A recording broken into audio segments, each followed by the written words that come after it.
Até o mais sábio dos reis pode tropeçar e Salomão não foi exceção. Por trás da fachada de grandiosidade e sabedoria oculta-se um ponto fraco que à medida que foi sendo aflorado levou o seu reinado à beira do abismo. Hoje abordaremos todos os mais pequenos detalhes descritos nas páginas da Bíblia desde a ascensão de Salomão ao reinado até aos os seus últimos dias de vida. Logo acredito que este trabalho minucioso merece que deixas o teu like e subscreve o canal para nos ajudar a divulgar este vídeo. Salomão, filho do rei Davi e Batseba, é uma figura notável nas escrituras da Bíblia, destacando-se pela sua sabedoria, riqueza e papel fundamental na construção do Templo de Jerusalém. A subida de Salomão ao trono de Israel ocorreu num contexto marcado por desafios de intrigas familiares. Após a morte de Davi, o seu filho Adonias tentou assumir o trono, mas a intervenção profética de Natã e Batseba garantiu que Salomão, escolhido por Deus, fosse coroado rei. A revelação de Deus a Davi em que foi dito que Salomão substituiria e construiria o templo em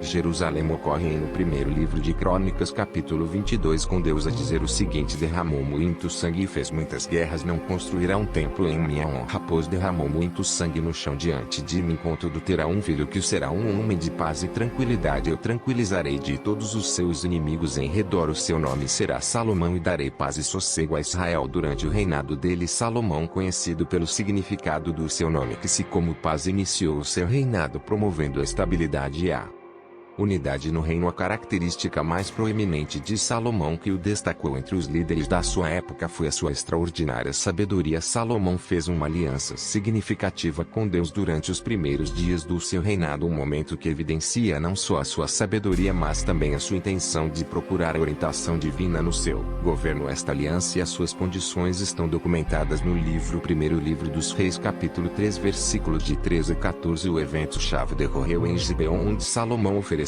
sacrifícios diante do Senhor. Nessa noite Deus apareceu a Salomão num sonho e disse: pede-me o que queres que te dê. Em resposta, Salomão expressou a sua humildade, reconhecendo a causa da responsabilidade de liderar o povo de Israel e em particular mencionou a sua necessidade de sabedoria para julgar e governar com justiça. Ele reconheceu a dependência absoluta de Deus para guiar os seus passos e tomar decisões sábias que beneficiariam o povo de Israel. A escolha de Salomão em pedir a sabedoria em vez de riquezas ou sucesso pessoal demonstrou o seu desejo de liderar com integridade e justiça, refletindo o coração de um líder sabiamente a Deus. A resposta de Deus à súplica de Salomão foi marcante. Deus elogiou a escolha do rei e, para além de conceder a sabedoria que Salomão pediu, também prometeu bênçãos adicionais, incluindo riquezas e honra que seriam incomparáveis em toda a história de Israel. Um episódio célebre que ilustra esta sabedoria é o das duas mulheres que disputavam a maternidade de uma criança. A narrativa, que se encontra no primeiro livro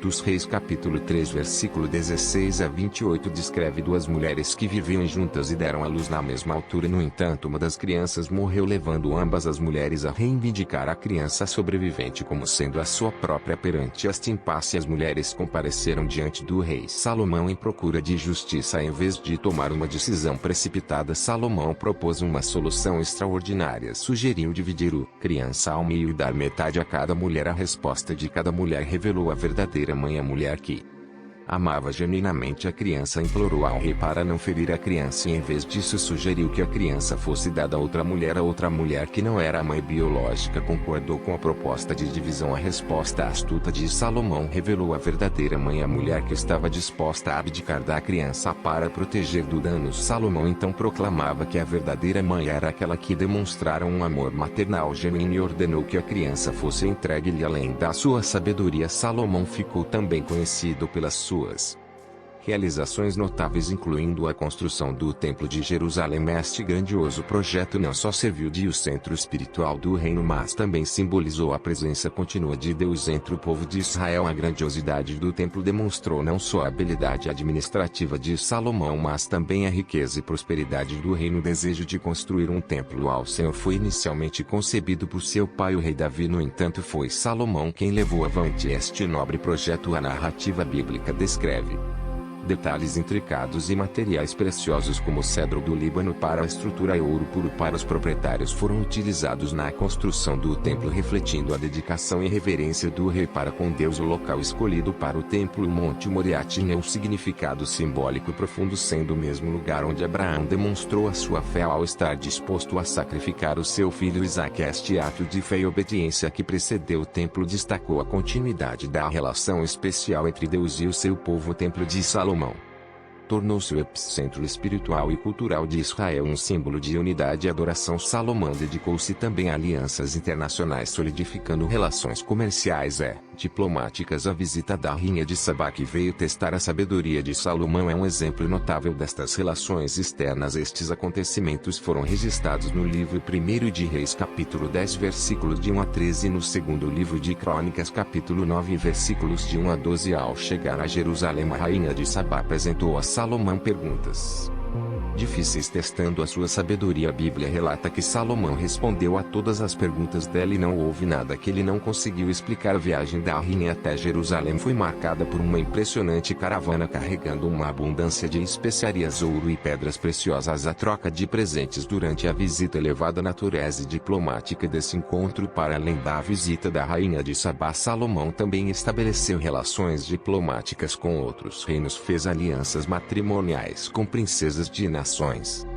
vizinhos como o Egito e a Fenícia, prática comum na época para fortalecer alianças e promover a paz entre os reinos. No entanto, ao longo do seu reinado, Salomão não foi imune a falhas. Embora Salomão tenha sido celebrado por a sua sabedoria e grandiosidade, a sua história está também marcada por erros e desvios que eventualmente tiveram consequências significativas no seu reinado e na história de Israel. Um dos principais desvios de Salomão foi o seu envolvimento com mulheres estrangeiras em desacordo com as instruções divinas. A Bíblia relata no primeiro livro dos Reis, capítulo 11, versículos de 1 a 3, que Salomão muitas mulheres estrangeiras para além da filha de Faraó e tomou para si princesas das nações vizinhas, contrariando a lei de Deus que proibia os casamentos com mulheres que adoravam outros deuses. Os casamentos não foram apenas alianças políticas, mas também introduziram influências culturais e religiosas estrangeiras em Israel. As esposas estrangeiras trouxeram consigo as suas práticas religiosas e gradualmente exerceram uma influência negativa sobre Salomão. Ele começou a tolerar a adoração de vários ídolos e a participar em rituais que eram contrários à adoração exclusiva ao Deus de Israel. O ponto culminante deste desvio foi a construção de templos para os ídolos em honra às divindades das suas esposas, um ato que contradizia diretamente os mandamentos dados por Deus. Esta apostasia, que incluiu a construção de altares. Os últimos dias de Salomão, relatados no primeiro livro dos Reis, capítulo 11 e 12, foram marcados por uma mescla de glória e sombras, revelando as complexidades da vida e do governo. À medida que Salomão envelhecia, as suas escolhas anteriores, sobretudo em relação aos casamentos com as mulheres estrangeiras e a aceitação da adoração de ídolos estrangeiros, começaram a impactar negativamente o seu reinado. A ira de Deus manifestou-se e ele levantou adversários contra Salomão. Jeroboão, um oficial de confiança, revoltou-se contra o rei e tornou-se um líder proeminente que eventualmente se tornaria líder das tribos do norte. A morte de Salomão marcaria o fim de uma era. Faleceu após um reinado de 40